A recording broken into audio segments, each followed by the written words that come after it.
Hello, this is Monica Reinagel, and you're listening to the Nutrition Diva podcast. Thanks for joining me.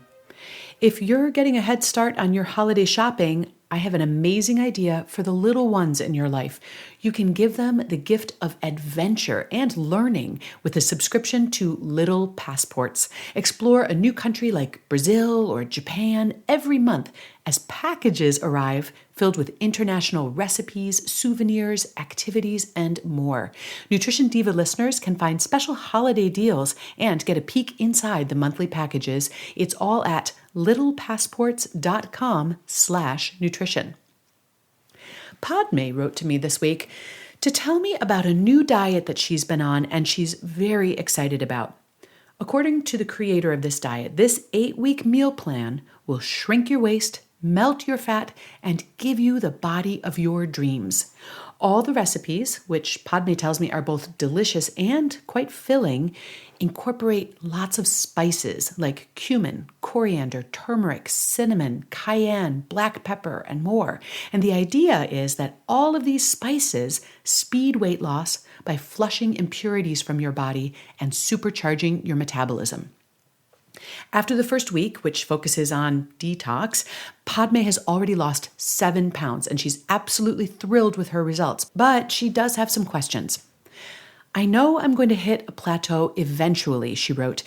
Are there specific combinations of spices that work better together? Or are there other spices that I could add that would rev up my metabolism even more? Could I lose weight faster by increasing the amount I consume? I'm willing to eat an entire jar of turmeric if it will melt away another inch. Increasing the amount of spice that she's using in the recipes or combining them differently isn't going to accelerate Padme's weight loss because the spices, as tasty and nutritious as they may be, have little or nothing to do with the weight loss that she's experienced. Spices definitely have benefits. Cinnamon, for example, has been shown to help stabilize blood sugar levels. And other spices reduce inflammation. Turmeric, garlic, and ginger are particularly potent anti-inflammatories. They're also pretty good at thinning your blood. And in small amounts, that's generally considered to be a good thing. But anybody who's taking blood-thinning medications or who might have a surgical procedure coming up would want to consume these blood thinners in moderation, if at all. Many spices are also potent antioxidants. But as I've talked about before, there comes a point at which more antioxidants don't actually do you any extra good, and that threshold is a lot lower than most people think. And it's also possible to get too many antioxidants, although this is usually a concern with supplements and not with foods or spices. Contrary to the author's claims, however, this spiced up menu will not alkalize your body, cleanse your body of impurities, or increase your metabolic rate enough to translate into pounds or even ounces lost.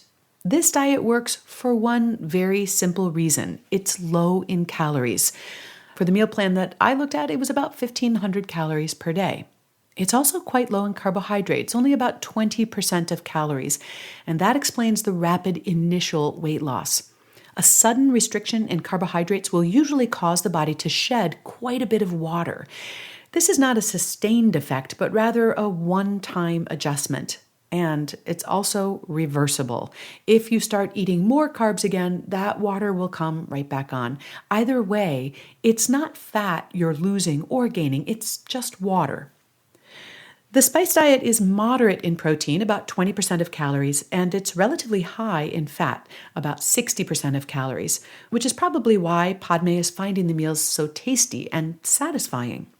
In fact, as lower carbohydrate diets go, this one is a pretty good one. It's got a reasonable amount of fiber, the recommended amounts of fruits and vegetables, and most of the fats are from healthy sources.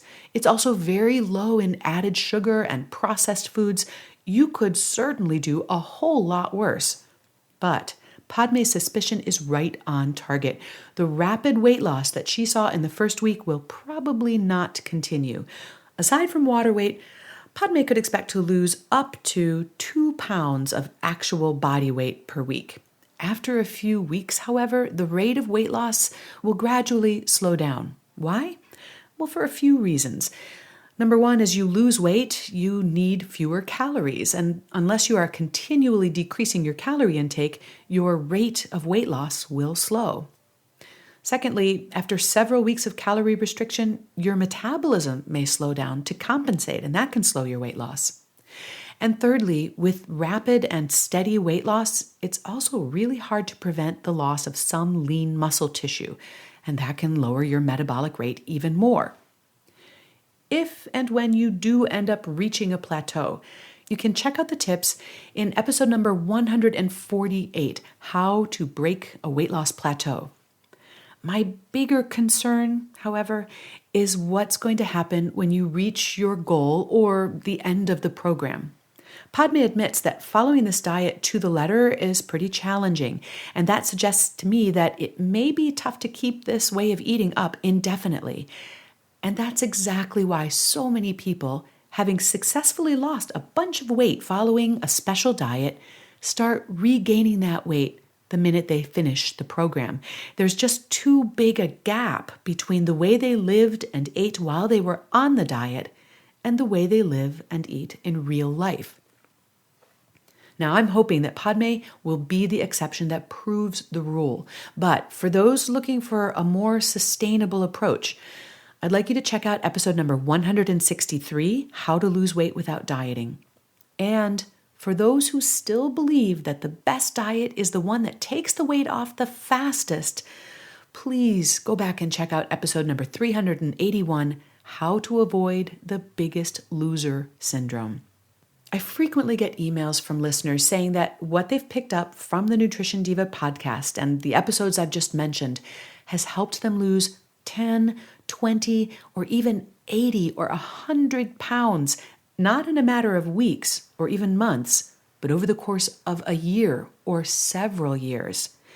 I have to tell you, getting those emails is the absolute best part of my job because I know from experience that the slower you lose the weight, the more likely you are to keep it off forever. It may not sound as sexy as getting the body of your dreams in 8 weeks. On the other hand, it's a lot more rewarding than losing the same 15 pounds every year. I also got a great question from Mary this week about vitamin D and what it takes to address a deficiency. Before I share that, though, I want to also thank Casper Mattress for sponsoring our show today. Casper is a sleep brand that created one perfect mattress and then decided to sell it directly to consumers. That means you save money. An in-house team of engineers spent thousands of hours developing the Casper mattress. It combines springy latex and supportive memory foam for a sleep surface with just the right sink and just the right bounce. Plus, its breathable design sleeps cool to help you regulate your temperature through the night. Time magazine named it one of the best inventions of 2015. They offer free delivery and free returns in the US and Canada and an unparalleled 100-night home trial. If you don't love it, they will pick it up and refund you everything. You can get $50 toward any mattress purchase by visiting casper.com/diva, that's casper.com/diva, and using the offer code DIVA. And some terms and conditions do apply. And now, some information on vitamin D.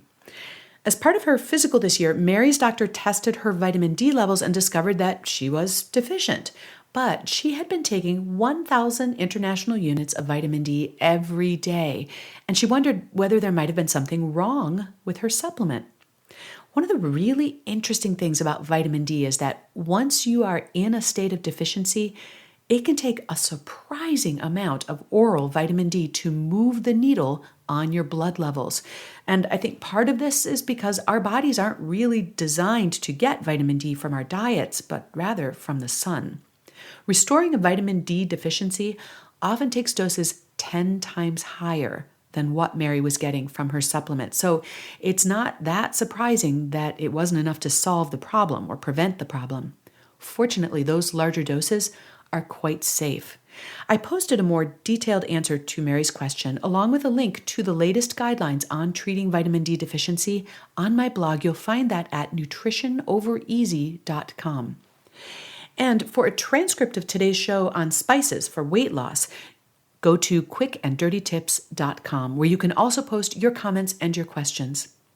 Thanks to all of you who have written such nice reviews of the Nutrition Diva podcast on iTunes, Stitcher, and elsewhere. And of course, I'm always interested in your constructive feedback and criticism as well.